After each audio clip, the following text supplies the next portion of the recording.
Mesdames, Messieurs, peuple congolais, chers membres de la diaspora, individuellement et collectivement, du nord au sud, de l'est à l'ouest et au centre, tant au niveau citoyen qu'intellectuel, politique, militaire, religieux et ou spirituel. Je vous informe qu'être citoyen, c'est toujours d'agir en permanence. Et pourquoi? Parce qu'aucune cause n'est perdue d'avance. Et surtout lorsqu'elle est digne, juste, noble, légitime et voire d'intérêt général. Par conséquent, seule la lutte libère.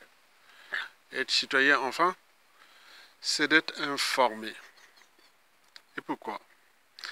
Parce que l'ignorance est la pire des souffrances.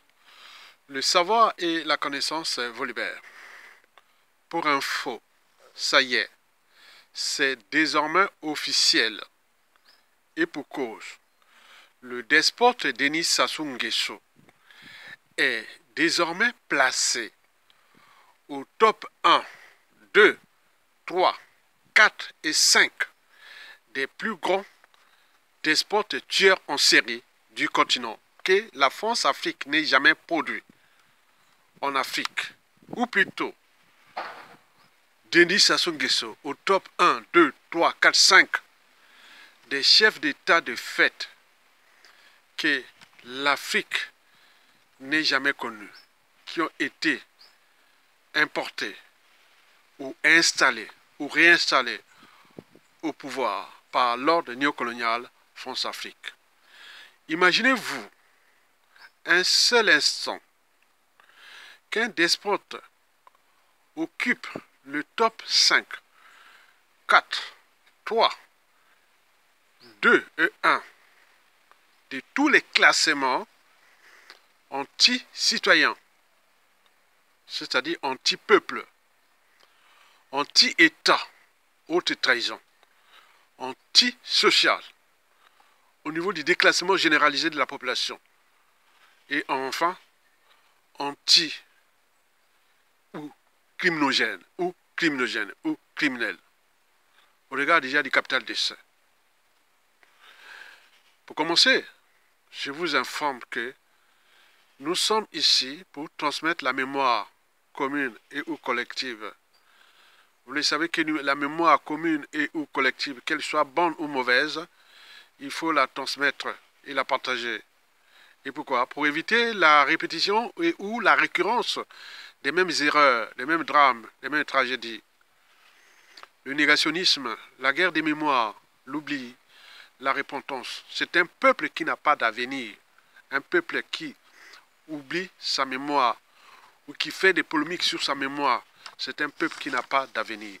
C'est pour cela qu'il faut continuer à partager cette mémoire-là pour que les uns et les autres puissent prendre conscience que, ah tiens, il s'est passé quelque chose. Et c'est ce que je vais vous expliquer, que le despote Denis Sassou Nguesso est au top 5, 4, 3, 2, 1 de tous les classements, de tous les despotes africains qui se sont passés, que ce soit depuis les Mobutu, Idi Amin Dada, Hissène Habré, les Blaise Compaoré, les Mugabe, les Ali Bongo, les Alpha Condé, les Dramé Ouattara, tous les dictateurs africains que l'Afrique ait connus, c'est-à-dire ces négriers des services qui furent placés là par l'ordre mondial de l'époque, depuis le deuxième ordre mondial de 1945 à 1989, puis le troisième ordre mondial de 1989 à nos jours. Et nous rentrons dans un autre monde qui s'appelle le monde multipolaire, où il y a des rapports de force entre l'Occident global et le Sud global. Et donc nous sommes là pour éveiller les consciences humaines. Parce qu'avant chaque changement majeur dans une nation et une société donnée, précède toujours la révolution des idées, la révolution intellectuelle. Parce que lorsque les consciences s'éveillent, les choses se transforment. Et donc nous vivons, nous Congolais, nous vivons une tragédie, un drame.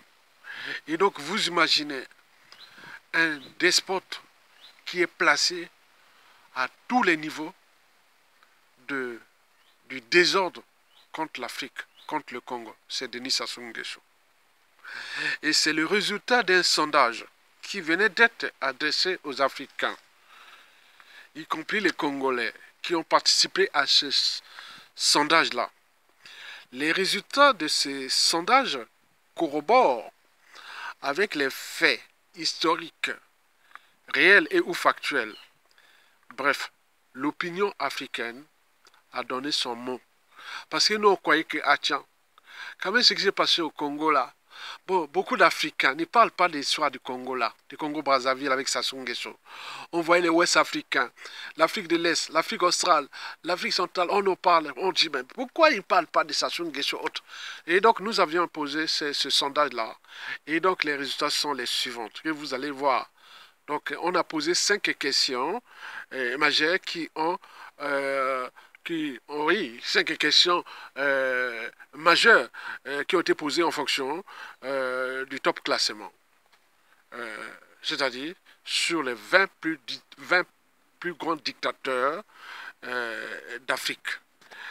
Comment classez-vous au top 1? Qui classez au top 1, au top 2, au top 3, au top 4 et autres? Donc nous avions cherché ça. Donc nous avions cité des noms. Hein, une vingtaine, on avait cité, je ne veux pas tous vous les citer. Par exemple, on a cité Bokassa, Mobutu, Idi Amin Dada, Issenabré, Mugabe, Compaoré, Kadhafi. On a cité plein de gens. Hein, donc 20. Et donc, voici les résultats que vous, pour la première fois, vous devez avoir ça à l'esprit. Et pour vous donner ce résultat, j'attire l'attention de ceux qui viendront jouer aux polémiques. Vous savez qu'au XVIIe siècle, fut créé en France ici, ou en Afrique, ce qu'on appelait les codes noirs. Les codes noirs furent l'œuvre des géologistes. Quand on parle de géologie aujourd'hui, c'est bas. C'est du tourisme animal, c'est point. Donc, il y avait des géologistes comme les Buffon, Cuvier, Laplace, tout ça ils posaient la question de savoir est-ce que le noir est humain? Est-ce qu'il a une âme et une conscience? Est-ce qu'il a une âme et une conscience? Est-ce qu'il est conscient de sa situation et autres? Donc, on avait posé cette question-là aux Africains. Et donc, depuis, les choses sont passées. Et donc, nous, Congolais, nous devons avoir à l'esprit les résultats de ces codes noirs-là. Quelqu'un qui viendra encore créer des polémiques et autres ici, donc il est encore au stade de ce code noir. Parce que c'est que les Africains ont donné leur avis et leur opinion. Que du top 1 au top 5, c'est Sassou Nguesso. Donc, nous avions posé ces questions-là pour que vous puissiez prendre conscience de la problématique Sassou Nguesso. Si ceux qui sont au stade du code noir, qui n'ont pas une âme et une conscience, donc ils pourront venir pour créer des polémiques. Voilà.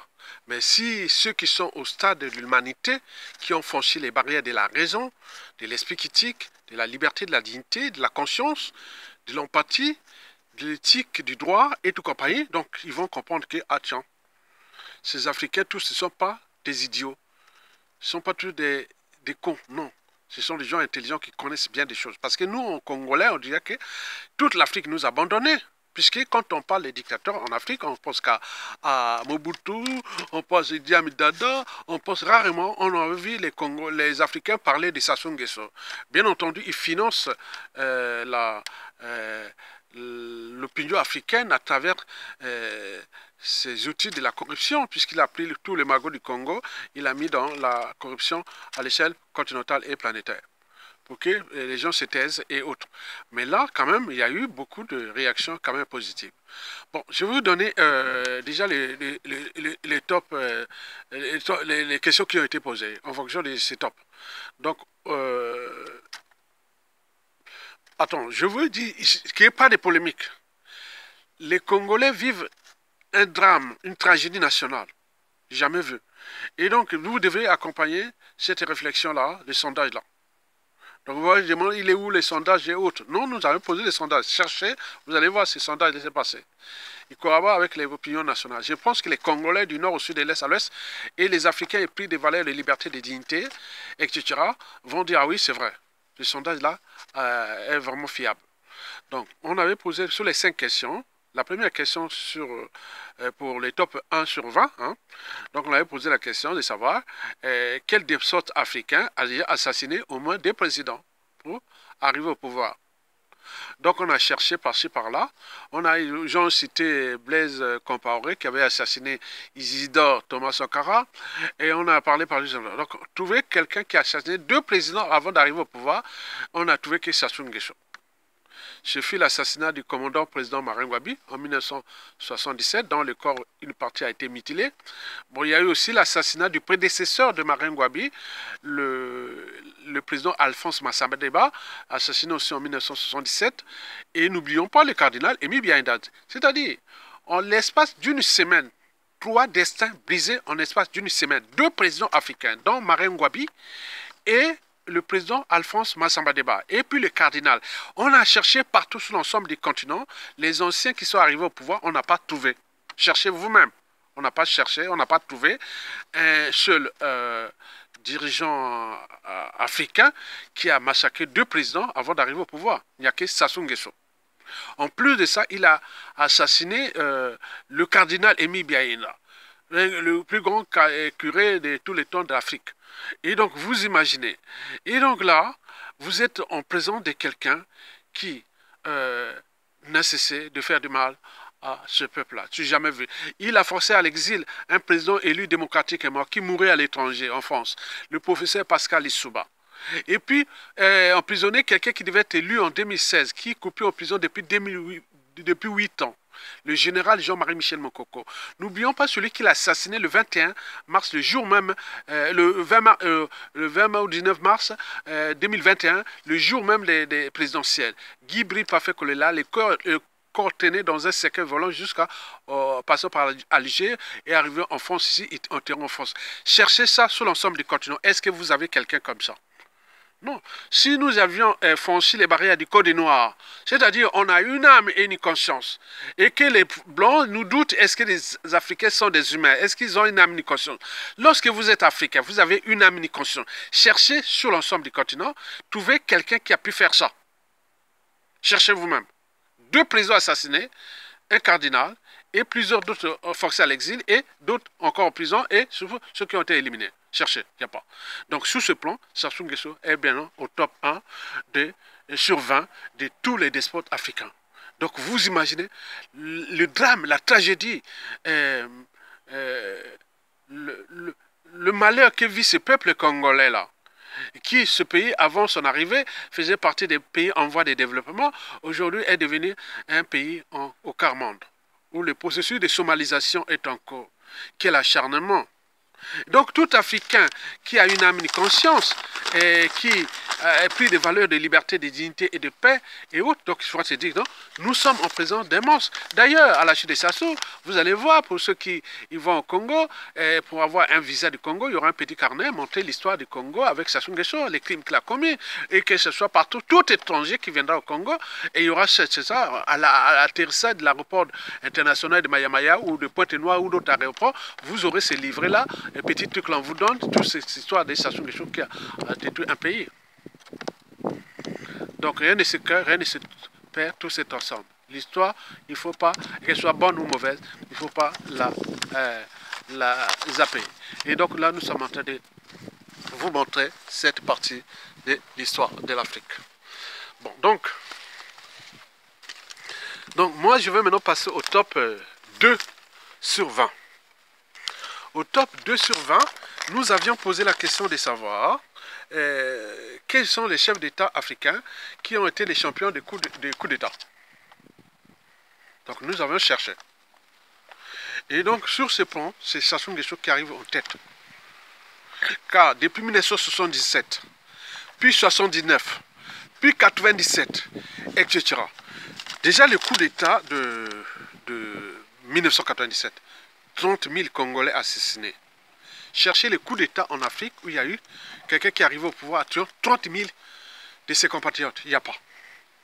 En plus de ces crimes-là, il avait aussi organisé ce qu'on appelle les opérations Mouebara. Tapez Internet, opération Mouebara. 400 000 morts congolais assassinés entre 1998 et 1999. Avec les familles disparues du beach, où les Congolais avaient fui le coup d'État. Ils sont allés chez le voisin congolais de la RDC et avec les Nations Unies, ils avaient signé un accord pour que les Congolais reviennent dans leur pays. Et quand ils arrivent au beach de Brazzaville, en traversant le fleuve Congo, et ils ont été tous massacrés. Cherchez vous-même dans tous les classements africains. Est-ce que vous trouverez quelqu'un comme ça? Champion de coup d'État politique, coup d'État militaire, coup d'État constitutionnel, coup d'État sur coup d'État. Cherchez vous-même, il n'y a pas. Donc lorsqu'on est africain, on n'est pas au stade du code noir où l'Européen, le blanc, doute déjà de notre part d'humanité. Est-ce que l'Africain est conscient il a une âme et une conscience du mal qu'on met des gens là-bas pour les massacrer, pour les tuer. Il ne peut pas réagir. Est-ce que nous sommes conscients? On vient créer les polémiques où il suffit qu'un blanc tue un noir, c'est un baisse mondial. Un arabe tue un noir, c'est un baisse mondial. Mais regardez quelqu'un qui a fait un coup d'État coûtant la vie à 30 000 Congolais. Puis les opérations Mebara, 400 000 morts, les opérations. Et depuis des coups d'État là, des assassinats ciblés et ou de marche. Il est là. Donc il faut, quand on a une âme et une conscience, on n'est pas au sein du code noir. Le code noir est africain contre l'Afrique. On dit, est-ce que l'Africain est conscient? Est-ce qu'il est raisonnable? Est-ce qu'il est... Attends, c'est qu'on l'a mis ça sur faire le mal à eux. Est-ce qu'ils sont conscients? Donc il faut comprendre ça. Donc vous avez tout compris? Très bien. Donc au top 2, c'est Sassou Nguesso qui prend le classement. Parce qu'on n'a pas trouvé des chefs d'État qui sont arrivés par des coups d'État qui ont massacré au moins 30 000 de leurs compatriotes. Il n'y a que Sassou Nguesso. Ok? Très bien. Au top 3 sur 20, ce sont les crimes contre l'humanité ou des génocides. Bon, cherchez vous-même. Cherchez-vous dans toute l'Afrique. Il n'y a pas. Il n'y a pas un seul despote africain ou chef d'État de fait ou de droit qui a massacré plus de 500 000 de ses compatriotes, qui est toujours au pouvoir. Il n'y a que Sassou Nguesso. Je vous rappelle que vous verrez tous ces programmes-là dans l'éducation nationale au Congo, dans l'enseignement supérieur, dans le tourisme, dans tout ce qui viendra après. Nous allons faire les commissions vérité et réconciliation et autres qui vont mettre tous ces programmes-là dans l'éducation nationale, dans la vie de tous les jours. Et vous verrez ça au Congo. C'est pas là, voilà, vous comprenez ça. Donc, c'est lui qui est le top 3 des crimes contre l'humanité de tous les despotes africains réunis. C'est un drame, c'est une tragédie pour les Congolais. Donc, au top 4 sur 20, bon, nous avions aussi cherché partout quel dirigeant africain a vendu son pays à la découpe. Il n'y a pas. Nous avons cherché. Quel dirigeant africain est venu s'acharner, c'est-à-dire vendre son pays à la découpe? Donc, ils ont été de s'aborder le Congo, le faire couler. Le Congo, maintenant, on met des étrangers qui ont trouvé là comme terre promise de piller et tout compagnie. Tout le monde, même les Africains, la nature aurait été vide. Voilà. Donc, ils sont venus là s'acharner. Quel cherchez vous-même dans toute l'Afrique, mesdames, messieurs, le pays qui était en voie de développement avant l'arrivée des Sassou Nguesso en 1979. Depuis que nous avons le pétrole là, on est rentré dans les quarts mondes. Et donc là, le pays est vendu à la découpe. Et nous avions des tensions avec le Rwanda. Parce qu'il y a des nationalistes, il y a des patriotes et autres. Ils veulent prendre le contrôle du pays. Et le problème du Rwanda sera vraiment... Même il y a même un Rwandais qui vient de tuer des Britanniques là-bas. Combien de fois au Congo qu'ils ont importé au Congo? Les Bantous ne sont pas des criminels. Les Bantous ne sont pas des gens des assoiffés des sangs. Mais on nous a apporté que les sangs. Donc, vous avez tout compris. Donc, il a vendu le pays là à la découpe. C'est une haute trahison. Donc, c'était haut traître. Donc, nous sommes en présence d'un haut traître qui est là. Donc, il occupe le top 4 sur 20 des hauts traîtres africains. Et enfin, au top 5 sur 20, c'est quelqu'un qui a tenté de s'aborder le Congo. Il est en train de faire couler les Congo, les pays et autres. Et tout le monde le sait.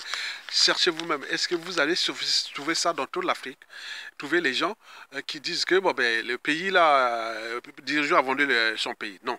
Voilà des outils de réflexion que chacun de vous doit prendre conscience de la problématique, des enjeux et des stratégies Denis Sassou Nguesso dégage parce qu'il devient le problème non seulement de son peuple, de son pays, mais également du continent. Donc à faire, likez, partagez et soutenez la résistance.